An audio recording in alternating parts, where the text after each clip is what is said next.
class. So should we start with, does anybody have, well, let me tell you what I'm going to cover, and then I'll pause and remind me if I don't pause after each section. Just jump in if I need to take a break and take some questions. But so what I'm going to do is go through some of the sections of the Common App again, where Marjan and I have seen a lot of questions and confusion. So hopefully it'll be applicable to everybody. And if not, it'll just be kind of a review again. But please, please, please jump in. This is the time to get specific questions answered. So you can do the chat room or just interrupt. So before we start, does anybody have a specific question that they're dying to have an answer to about the Common App? Okay. Oh, I do. Okay, so like there's the Chapel Hills coming up tomorrow. Yep. And some of them are doing the activities specific to Chapel Hill. Did you say that should be in addition to if you're filled up with the 10 questions? If you haven't filled up with the 10 questions, should you do the activities part? Yes, but the activities part on the supplemental Chapel Hill is in more of like an essay format. So I guess you could do it as bullet points. I'm not sure about that. I've always thought of that as like an essay. But for sure, it says right in there that if you weren't able to put all your activities in or weren't able to fully explain them, then that's the place to do it for sure. Yeah, and I actually have that on my list to cover, and that's kind of specific to Chapel Hill, but I know we have quite a few people applying, maybe not even necessarily early action, but ultimately applying regular decision. So we will look at that, and I'm sure there are other schools who have a similar thing to that too. But okay, so let me share my screen.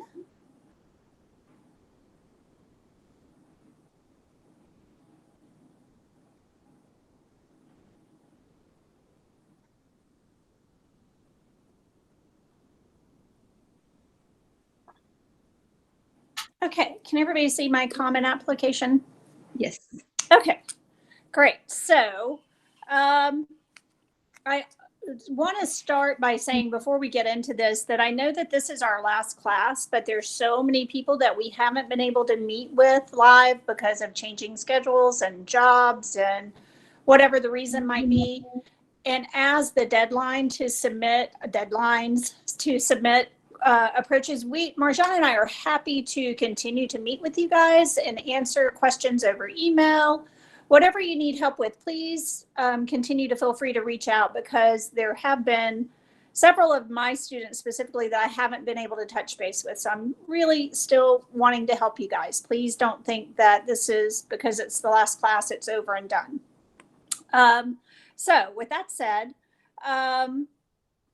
okay, one last time, I'm going to walk through adding me as an advisor. And I know we've done this several times. So students, please pay close attention to the one thing I want to show you is, so you click on one of your colleges to start. And then in the gray box on the left, you're going to click on Recommenders and FERPA. And a lot of you have done this, but there's one last piece that you haven't done. So I still can't see your application. So if you scroll all the way down to where the last column says, or the last section says advisor. So you can see that I've added myself.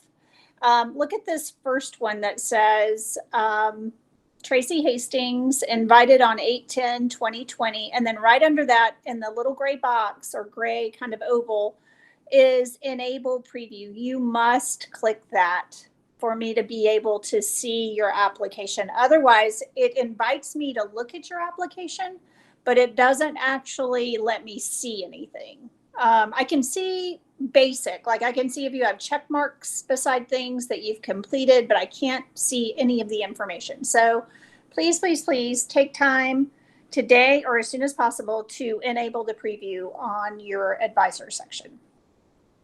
Does anybody have any questions about that at all? Still confused about how to do that? Okay. All right. So let's go back to the My Colleges tab. And we're going to start with again, these are things that we've found students to have questions with. Kim and Laura, please jump in if there are additional things that you've had questions about that I don't talk about today, and we'll cover those as well. So I'm going to skip profile and family. Those are fairly straightforward, but again, if you have questions, please let us know. We're going to go straight to the education tab. So some of the things that have come up are under the colleges and universities. So if you are taking a class through a community college at your high school, that's a dual enrollment class where and dual enrollment means that you get high school credit and college credit for that class. So you want to be sure that you have checked that this is a dual enrollment with the high school, and then make sure that your dates reflect the dates from the college course. So sometimes those dates will look a little bit different from the high school courses. The college course semester may start a little later than the high school semester. So just make sure you're accurate in your dates there. But then here's the biggest thing. Unless you are actually earning an associate's degree, and if you are, you will know because it's been intense over the past couple of years. You've taken a lot of classes and you'll know that you're earning an associate's degree through the high school, and that is possible sometimes. It's not very common, but unless you know for a fact that you're earning an associate's degree, leave this little degree earned section blank, just like it looks here. Okay, I'm going to keep rolling, but again, interrupt me if you have questions. Okay, the next section is grades. So quite a few questions have come up in this section.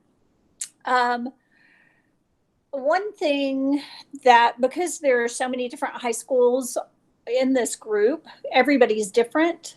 But one thing that's come up specifically for Watauga, and I'm not sure if any of the other high schools don't rank. Kim, Laura, do you know? Or students, do you know if your high school does not rank other than Watauga? Ash does. It does. Okay. Yeah, I think they mostly do. Okay. I mean, a lot of the students don't know what their rank is, but it's on their transcript. Yeah, exactly. Okay, so what has come up since Watauga just started or stopped ranking rather, but it's still showing up on the transcript. There's still a ranking showing up on the transcript. So I have touched base with a couple of colleges, admissions offices, and they want you to not list it here. So you can list the class size, but for instance, if you're at Watauga or another school that doesn't rank, you're going to choose none, and then it takes care of that. What is your rank? That'll disappear, the class rank. So even though it might say that on your transcript, you still should say that your school does not rank here, and you can put in the number of graduating class. Okay, and then your GPA scale is out of a 4, and you're almost always going to want to do weighted, and it depends on what looks best for you. But so whichever one, if it's unweighted and you have a higher GPA as an unweighted rather than weighted, maybe you didn't do well in those weighted classes, then you can put unweighted. So whatever looks best as far as your cumulative GPA. Also, I know some of you have already submitted, and if we did put the exact class rank, it's not going to hurt you because they're going to see it on your transcript anyway. So that's exactly right. That's exactly right. Yeah. Okay, and then so current or most year courses. I'm not doing everything. It looks like I'm going through everything. I'm not going to. These are just the specific things that I want to cover. So one of the biggest things under current or most recent year classes is if you're taking a dual enrollment class with a community college, a lot of times they don't have their schedule out yet for next semester by the time you're submitting a college application. So I put an example in here of English 111, writing an inquiry, and I wrote requested to the side. I've actually since heard back from admissions officers, and they say to just put the name of the course, and then in additional information, you will explain it. Now, if the college that you're applying to doesn't have an additional information section, you can use the Common App one, but just explain that the schedule has not been set yet, but these are the classes that you've requested. Does that make sense? And then, of course, you list as dual enrollment. Okay. And then honors. Okay, we also had quite a few questions about what is an honor and what's not an honor. So really anything you've received at your high school, and I know it's hard to think back to 9th grade, but ask your parents. They'll almost always remember if you got some special recognition. It's a big deal for parents. So if you received like a letter for academics your freshman year, sometimes schools will only give that the freshman year. That means you maintained a GPA over a certain number, 3.0 or 3.5 or whatever your school's requirement is. That would belong here in honors for sure. You want to list it. If you have anything to put here, put it. Don't just skip over this section and think that whatever your honor is not enough to put here. This is where things like National Honor Society, any kind of AP award you might have received. And then here's one that we have the most questions about. So this is actually an award from DECA. So the club in high school, that's the business marketing club. And that's considered an academic club. So the reason I chose to put it in here, it's also going to be in the activities section. But if you don't have enough honors to fill up all 5, you can also put it here. So feel free to put any kind of club recognition or competition recognition, as long as it has some sort of connection to your class, an academic class. So, Tracy, so if they got an academic award during our summer program, like they got in their class, like their chemistry class, could they put that down? Absolutely. Okay. Yes, for sure. And again, don't feel like it's anything you have don't feel like it's too small. I mean, unless you have 5 like national awards to fill in, but if you have an empty space here, go ahead and put whatever you got. You see, I put honor roll here. Some students are like, oh, everybody gets that. Well, yeah, a lot of people may get it, but it's still an honor that you received and you worked hard, and you should have recognition for that. Okay, hang on. I'm looking at my notes to make sure I cover everything. Oh, okay. So one other thing is sometimes people ask about like, well, I said this, but I didn't specifically say band. So like if you are in the band and the band receives an award at a competition, all state or all district or whatever it may be, then you can also put that in here because it is connected to your class in school. So that would go here as well if you have the room to add it. And it'll also go in your activities section. So you may have any questions about what belongs in the honor section? Okay, last thing is explain things that need explaining. So actually, I probably should have put here, DECA, okay? And then like if I have something like lamp and light award. So that's not, as far as I know, a common award. So you might need to explain that. So maybe that means GPA above 3.0. Okay, so just provide, if it's not like a nationally known award, then go ahead and make an explanation there. If it's like FFA, so let's do one more and then I'll move on. If you're in FFA, so FFA is pretty common and admissions officers will know what that is. So FFA, I don't even know what those awards would be, but top 10 performer or something. Just that, then that's fine because that's common knowledge. And if you don't know whether it's common knowledge or not, ask one of your advisors, your upward bound advisors or your counselor. And then if you don't know the different cutoff levels, like for this one, well, I erased it. The one that's had the lamp and light award, and that was a 3.0 cutoff. If you know what the name of the award was, but you don't know what the GPA cutoff or the qualification was, just shoot your counselor an email or stop in and ask them. And they'll clarify that for you so you can clarify it on the application. Okay. Of course, you all know to put in upward bound for your community-based, and you may have more than one of those. So you can add, I think you can add more than one. So just be sure and add it. Yes, you can add up to 3. So be sure and add any organizations because that shows that you're involved. And then future plans. Okay, last thing on this section, future plans. Some people are going to a community college out of high school, but if you're filling out the common application, then you're applying to a 4-year college. So even though that may not be your ultimate goal and you're doing this to fulfill some requirements, or maybe you think you want to have a safety net and your situation might change and you might be able to go to a 4-year college, go ahead and put at least a bachelor's here and not the associate's degree. Okay, it's perfectly okay to be undecided. Okay, any questions on the education section?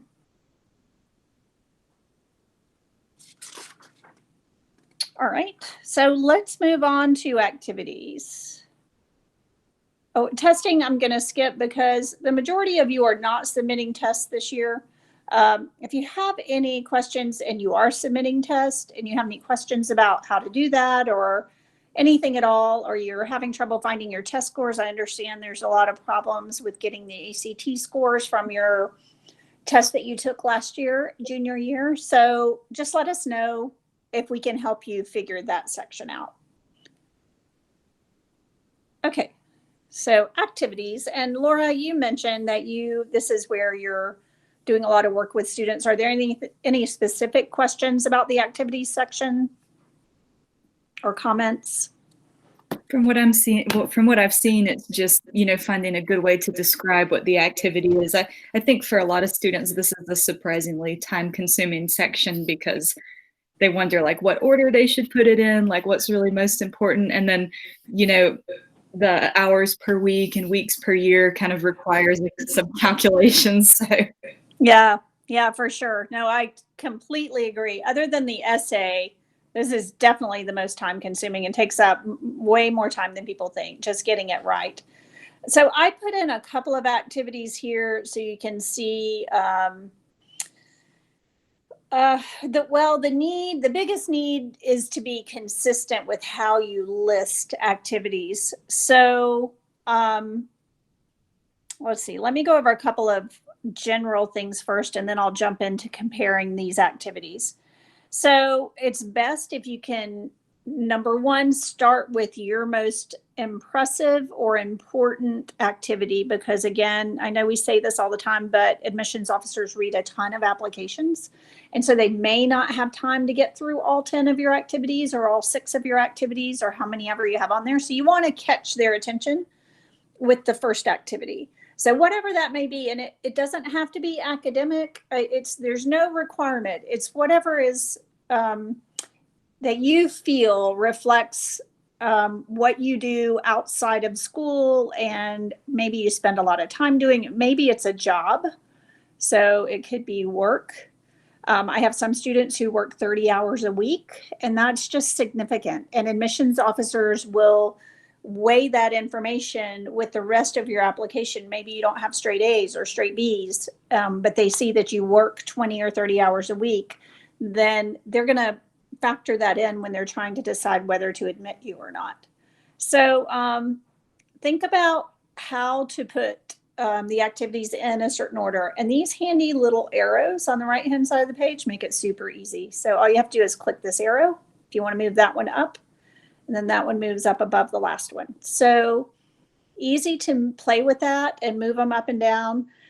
It's good to group activities together. So if you have work and then you have clubs and then you have athletics, but sometimes I always recommend grouping if you can, but sometimes there are some activities in each category that are more important than grouping them together. So for instance, if you have a job and that's you decide that that's activity 1 because you spend 20 hours a week doing that, it takes up a significant amount of your time. Maybe you've been doing it for 2 or 3 years. That's really impressive. But then maybe your next job was not to demean any jobs, but just something that you did for a couple of weeks and it wasn't really that meaningful, didn't take that much time, then maybe you don't group that right under the impressive job activity. Maybe that falls a little lower in the list if you have another more impressive activity to go next, like a heavy involvement in a club. Okay. So that's just a word about how to list your activities and how to group them. In general, these, let's see. So the first one is where you do the drop-down box and choose the type of activity. Then the next one is where it says position/leadership description. So don't waste your characters here. So some people will put, see, I've put editor, 12th grade, sales director, 11th grade, staff, 10th grade. So don't waste your characters here putting yearbook. See, I'm already out of characters. So there's no need to put yearbook there because the next box is the organization name. So save those characters for what it's asking for. It's asking for position/leadership. So list those there.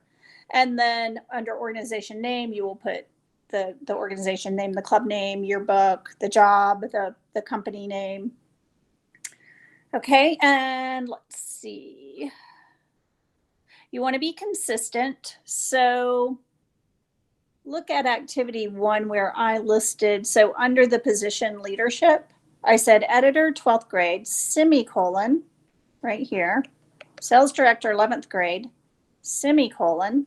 So I divided the different grades and jobs up into by a semicolon. But then the next activity, you'll see I divided them with commas. So it's okay if you want to do either one, or if you have a different way. Whatever you decide to do, just be consistent and do it in each one. And an easy way to look at this and make sure that you're being consistent is to go to the preview button up here in the right-hand corner.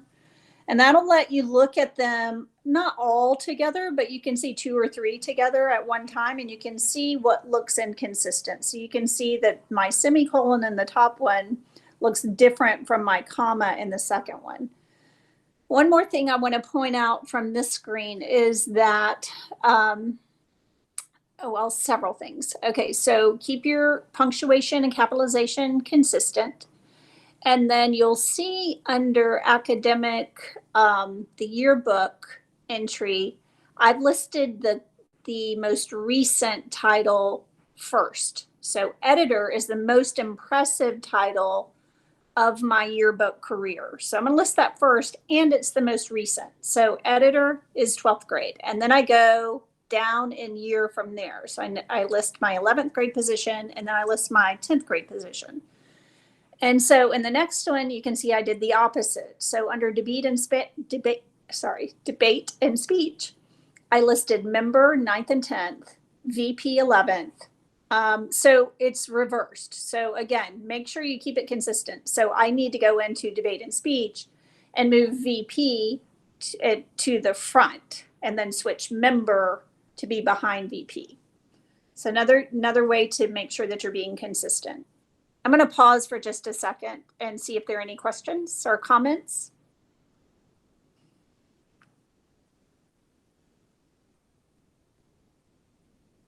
Okay. And then some other inconsistencies here. Look at the description of what you did. So I put in the first one for academic for yearbook, I put responsible for managing staff, cover design, distribution, sales, and marketing. And then the second one, I wrote it more as a full sentence. So I said, I was responsible for organizing and managing debates and competitions. I led the team to a district win. Again, they give you a lot of leeway here to do it however you want to do it. My recommendation is don't waste your characters and words with I was. They're okay with it not being complete sentences. In fact, I would wager a guess to say they prefer it to be more of a list, so that it's just an easy way to read it. So I wouldn't create a narrative in those descriptions. I would just say responsible for managing staff, and then list your responsibilities. You don't need to refer to yourself or add any of those other words in there.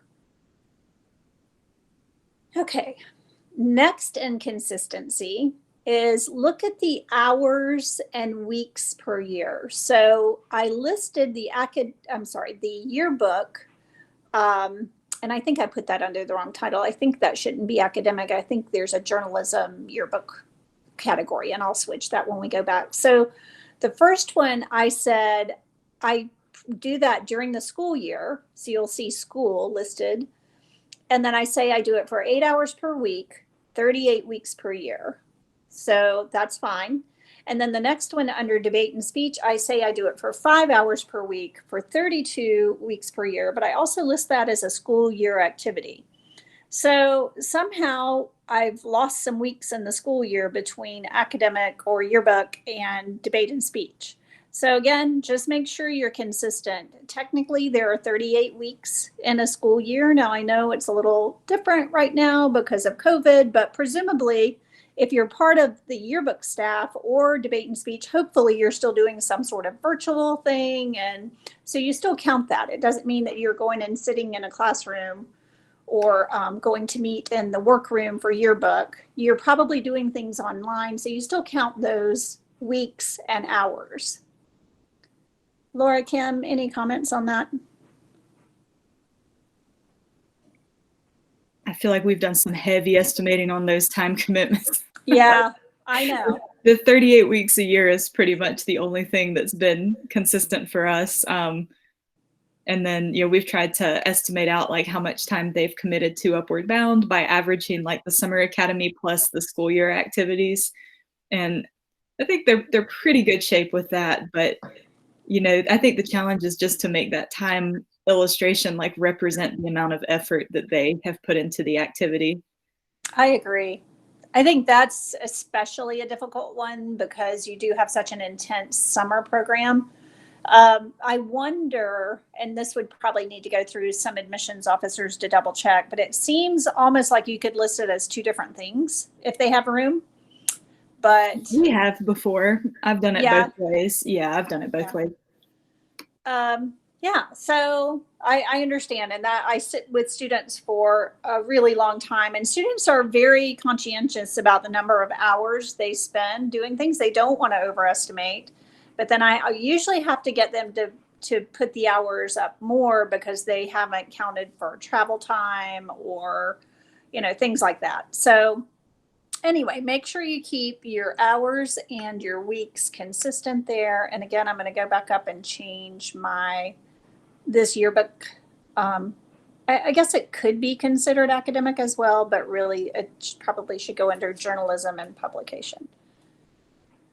Okay, I think that is all for the activity section. Again, edit, proof, let other people proof it for you. Once you've been looking at it for a long time and over and over and over, you tend to miss things. So let somebody else look at that for you. Okay, so let's move on to writing. So back up here in the writing section. So under the personal essay, you can see the colleges I've listed, they've broken it into the ones that require the essay. And I actually have one, Gardner-Webb, that does not require the essay. And then that top paragraph just says, if you want to submit it anyway to that college, then you can do that at the end of when you're ready to submit. Okay, and you go through the prompts. When you put your document into this box, don't just assume that everything went through perfectly. Very often, I would say more often than not, something goes askew from doing this transfer. So like there might be extra spaces or, just maybe you accidentally touch the period and there's an extra period in there. Just go through and do one last proof once you get it into this box. Okay, and then let's see, additional information. So again, the COVID question. So I did have some students write about COVID, and it was, It was sort of a rehashing of the experience that we're all having right now, that it's difficult to not see your friends and it's difficult to not be in a live classroom and that kind of thing. Again, I really recommend only writing something here if, or only submitting something here if it's unique. And I want to take a look at this COVID-19 fact page because they do a good job of explaining what you should and should not write about. So they suggest,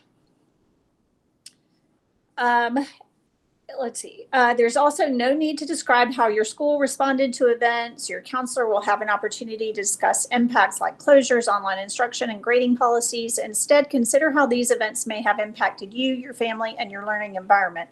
Examples might include illness or loss within your family or support network, employment or housing disruptions within your family. So if your parents lost their job, something like that, and that caused you to have to become, an employee and help contribute to your family's income, food insecurity, a toll on mental health and emotional health. And I would definitely recommend, if you're going to write that one, definitely let somebody read over it and make sure that is done right. New obligations such as part-time work or care for siblings or family members, availability of computer or internet access required to continue your studies, access to a safe and quiet study space, a new direction for your major or career interest. So that could be a really good one to write about, how you've gotten interested in, contact tracing or something like that came out of the COVID situation. Okay. And then let's see. Okay, yeah, there is one more on here. Do you wish to provide details of circumstances or qualifications not reflected in the application? Okay, so this could be something that's not COVID related, but if you've had something unique happen that's affected your schoolwork or your grades, then this could be a place to write that. I've had students who were in like a foster care situation answer that question, and then I also had a student who had cerebral palsy answer that question, and that's been about it. Honestly, it's don't feel like you have to put something there. Yeah, perfect. Those are great examples. I agree. Okay, and then course and grades again, you don't have to do this unless you're applying to very few universities, like Gardner Webb does require it, but nobody else really does. Okay. All right, so that is writing. And then now we're going to look at supplements, which we talked about a little bit for those of you who were on the call in the very beginning.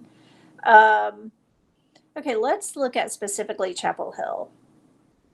So make the bigger point here is it's not specific to Chapel Hill. We are going to look specifically at this one, but the bigger point is that to just make sure that you read all of the supplemental information. So when I say supplemental, it'll be under your college, so University of Chapel Hill, and then under applications, it says questions. So check your questions. A lot of times, people think about the word questions as like just a yes or no kind of answer, but that's not always the case. There are some of those, like you're going to have to talk about your preferred term and admission plan and all of that. And those are quick, easy, you know those. But there are some more detailed questions in here that are going to take time. So like, for instance, if you're applying early action, which is due tomorrow to Chapel Hill, and you've missed that there are quite a few of these short answer questions. And then there's also under all of these lower gray tabs, global opportunities. There are lots of other things that you might be interested in filling out. Excel at Carolina, which is a special program. And then just to all of these questions. I'm missing the one that Kim talked about. Kim, do you remember how to get there?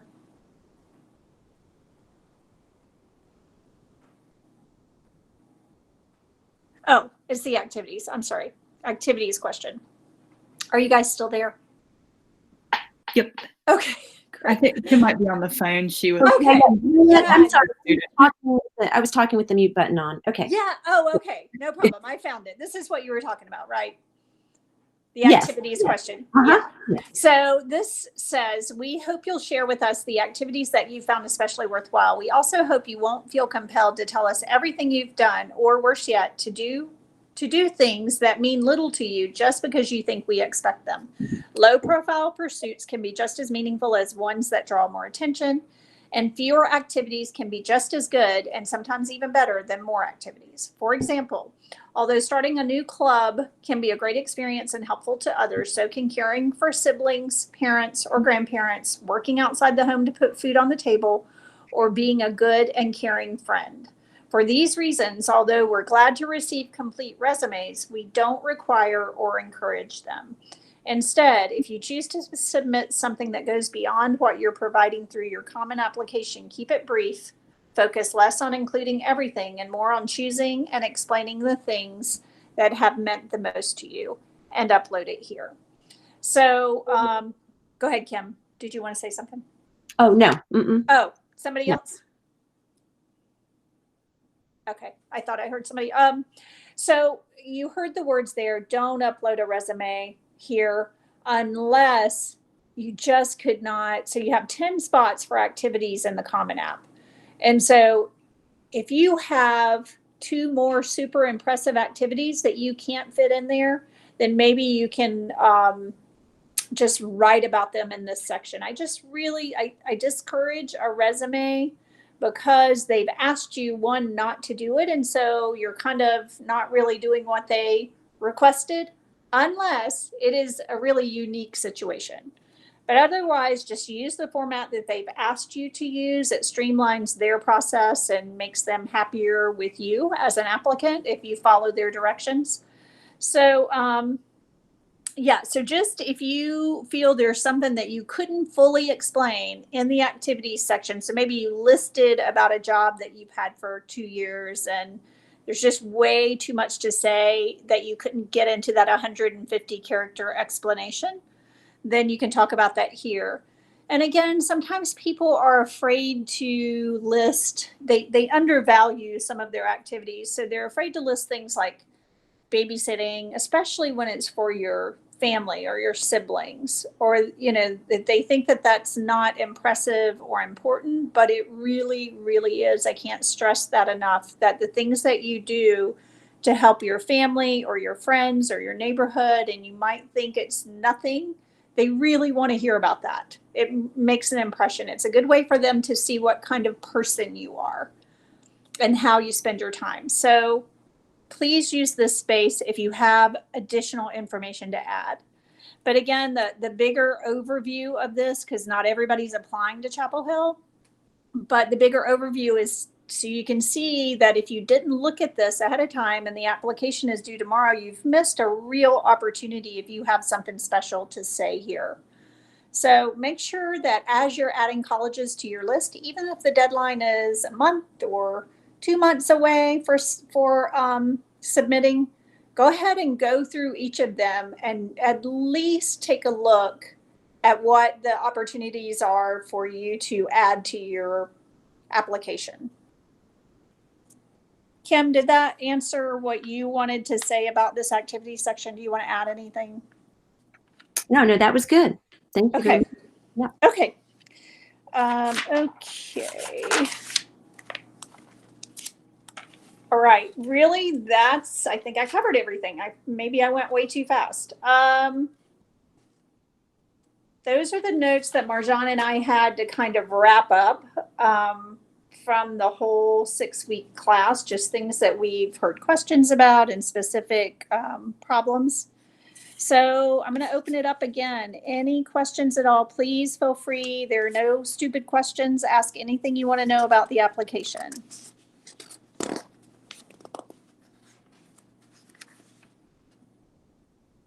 Anybody?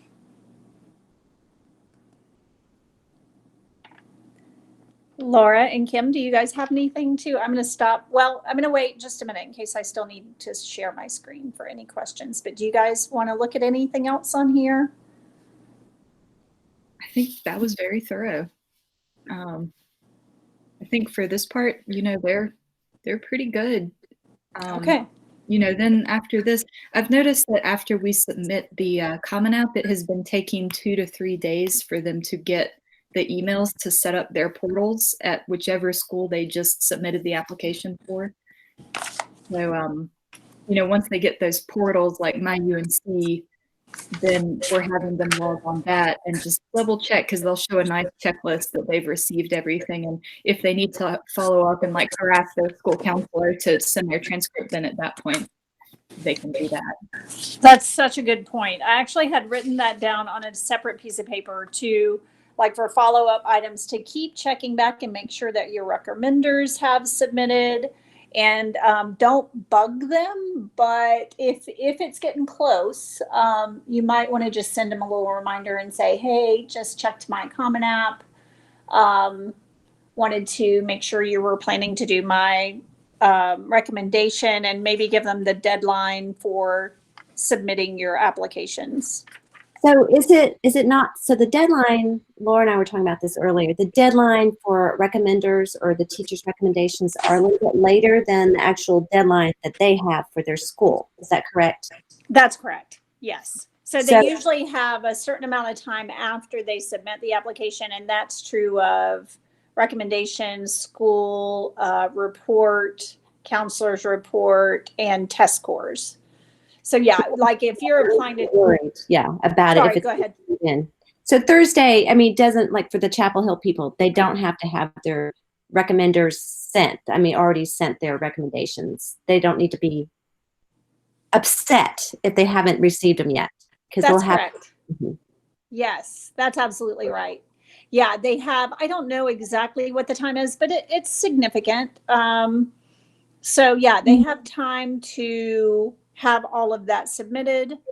And test scores, we have found there's kind of a situation with the ACT, but again, this year colleges are going to be so lenient with stuff, especially test scores. So if you are submitting test scores and you're having trouble with the ACT, colleges are going to understand that. So don't panic over that. But yeah, just because you're submitting the application tomorrow doesn't mean everything else has to be complete. All of those additional items, recommenders, school report, and test scores, those can all come later. But do check back and make sure that your people have done their jobs, because occasionally things slip through the crack, and especially this year, there's a lot going on. So yeah, just keep checking back for that. Anything else you guys can think of? So start thinking about, I guess you guys have talked about FAFSA, right? Opened on October 1st.